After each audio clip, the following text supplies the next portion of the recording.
Ayan. A hands for playing. Ayan, ginamit natin kanina na play tayo ng ball, diba? Oh, diba? Okay, and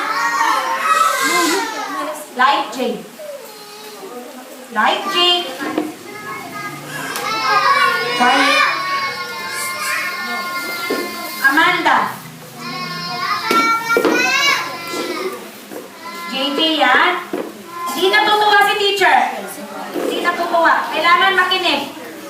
Hindi ako natutuwa sa magulo. Okay, Amanda, sit down na. Kantuhin niyo po siya. Kasi baby siya yan. Ayan. Kailangan. Kantuhin namin. Okay. Kasi hindi makikita sa likod. Okay, o sige, let's continue. Ayan, yung mga bata dito na tumingin. Tingnan natin yung mga parts of the body ni Prudence.